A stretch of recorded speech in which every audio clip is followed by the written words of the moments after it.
Petrol ಬೆಲೆ ಏರಿಕೆಗೆ ಕಾಂಗ್ರೆಸ್ನಿಂದ ವಿರೋಧ ವಿಚಾರಕ್ಕೆ ಸಂಬಂಧಪಟ್ಟಂತೆ ಕೋಟಾ ಶ್ರೀನಿವಾಸ್ ಪೂಜಾರಿ ಇದರ ಬಗ್ಗೆ ಪ್ರತಿಕ್ರಿಯೆಯನ್ನ ಕೊಟ್ಟಿದ್ದಾರೆ. ವಿದೇಶದಲ್ಲಿ ಕ್ರಿಕೆಟ್ ನಡೀತಾ ಇಲ್ಲ, ವಾರ್ ನಡೀತಾ ಇದೆ, ಯುದ್ಧ ಆಗ್ತಾ ಇರೋದ್ರಿಂದಾಗಿ ತೈಲ ಬಿಕ್ಕಟ್ಟು ಎದುರಾಗಿದೆ. ಇದು ಕೋಟಾ ಅವರ ಹೇಳಿಕೆ. ಯುದ್ಧದಿಂದ ದೇಶದಲ್ಲಿ ಬಿಕ್ಕಟ್ಟು ಉಲ್ಬಣವಾಗಿದೆ. ಇದು ಕೇಂದ್ರ ಸರ್ಕಾರದ ವಿಫಲತೆ ಅಲ್ಲ. ತೈಲ ಸಂಗ್ರಹಣೆ ಆಮದಿನಲ್ಲಿ ಭಾರತ ಮುಂಚೂಣಿಯಲ್ಲಿದೆ.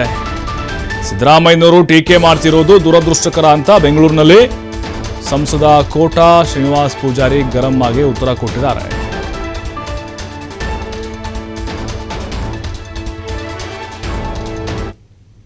ಸಿದ್ದರಾಮಯ್ಯನವರಿಗೆ ಕೇಂದ್ರ ಸರ್ಕಾರವನ್ನ, ಪ್ರಧಾನಿಯನ್ನ, ಮೋದಿಯನ್ನ ಟೀಕಿಸಲಿಕ್ಕೆ ಏನು ಸಿಗ್ತಾ ಇದೆ ಅಂತ ಹುಡುಕ್ತಾ ಇರ್ತಾರೆ. ಇವತ್ತು ವಿದೇಶದಲ್ಲಿ ಕ್ರಿಕೆಟ್ ನಡೀತಾ ಇಲ್ಲ, ಬದಲಾಗಿ ಯುದ್ಧ ನಡೀತಾ ಇದೆ.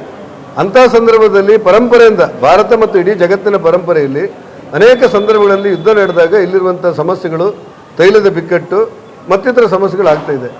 ಈಗಂತ ಪ್ರಧಾನಿಯವರು ಸ್ಪಷ್ಟವಾಗಿ ಅತ್ಯಂತ ಜಾಗೃತವಾಗಿರೋಣ ಭಾರತೀಯರೆಲ್ಲರೂ ಕೂಡ, ಮತ್ತು ಸ್ವಲ್ಪ ನಮ್ಮದೇ ಆದಂಥ ನಿಯಂತ್ರಣವನ್ನು ತೆಗೆದುಕೊಂಡೋಣ ಅನ್ನುವಂಥ ಮಾತು ಹೇಳ್ತಾ ಭಾಳ ದಿವಸಗಳ ಕಾಲ ತೈಲ ಬೆಲೆ ಏರಿಕೆಯನ್ನು ಭಾರತದ ಆರ್ಥಿಕ ವ್ಯವಸ್ಥೆಯನ್ನು ಸರಿದೂಗಿಸಿ ನಿಯಂತ್ರಣ ಮಾಡಿದರು. ಆದರೆ ಇವತ್ತು ಆ ಯುದ್ಧ ನಡೀತಿರುವಂಥ ಹಿನ್ನೆಲೆಯಲ್ಲಿ ಬಿಕ್ಕಟ್ಟು ಉಲ್ಬಣ ಆದಾಗ ಮತ್ತು ಮೊದಲಾದಂಥ ಕೆಲವು ಘಟ್ಟಗಳಿಂದಾಗಿ ಪರಿಸ್ಥಿತಿ ಒಂದು ಸಹವೊಂದಿಗೆ ಬರದೇ ಇರುವುದರಿಂದಾಗಿ ಒಂದಷ್ಟು ತೈಲದ ಬೆಲೆಗಳು ಅಂತಾರಾಷ್ಟ್ರೀಯ ಮಟ್ಟಕ್ಕೆ ಅನುಗುಣವಾಗಿ, ಅಂತಾರಾಷ್ಟ್ರೀಯ ದರದ ಮಟ್ಟಕ್ಕೆ ಅನುಗುಣವಾಗಿ ಏರಿಸಲ್ಪಟ್ಟಿದೆ. ಇದು ಕೇಂದ್ರ ಸರ್ಕಾರದ ವಿಫಲತೆ ಅಲ್ಲ, ಬದಲಾಗಿ ಕೇಂದ್ರ ಸರ್ಕಾರ ಒಂದಷ್ಟು ದೂರಗಾಮಿ ಯೋಚನೆ ಮಾಡಿರುವ ಹಿನ್ನೆಲೆಯಲ್ಲಿ ಇವತ್ತಿಷ್ಟಾದರೂ ಕೂಡ ಬೆಲೆ ನಿಯಂತ್ರಣದಲ್ಲಿದೆ.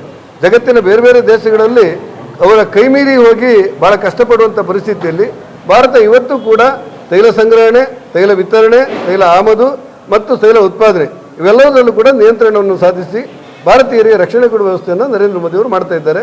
ಬಹುತೇಕ ಸಿದ್ದರಾಮಯ್ಯನವರಿಗೆ ಟೀಕೆ ಮಾಡಲಿಕ್ಕೆ ಹುಡುಕ್ತಾ ಇರುವಾಗ ಅಂತಾರಾಷ್ಟ್ರೀಯ ಮಟ್ಟದ ತೈಲದ ಬೆಲೆ ಕೂಡ ಒಂದು ಟೀಕಾ ವಸ್ತುವಾಗಿರುವುದು ದುರದೃಷ್ಟ. ಸಿದ್ದರಾಮಯ್ಯನವರಿಗೆ ಕೇಂದ್ರ ಸರ್ಕಾರವನ್ನ, ಪ್ರಧಾನಿಯನ್ನ, ಮೋದಿಯನ್ನ ಟೀಕಿಸಲಿಕ್ಕೆ ಏನು ಸಿಗ್ತಾ ಇದೆ ಅಂತ ಹುಡುಕ್ತಾ ಇರ್ತಾರೆ. ಇವತ್ತು ವಿದೇಶದಲ್ಲಿ ಕ್ರಿಕೆಟ್ ನಡೀತಾ ಇಲ್ಲ, ಬದಲಾಗಿ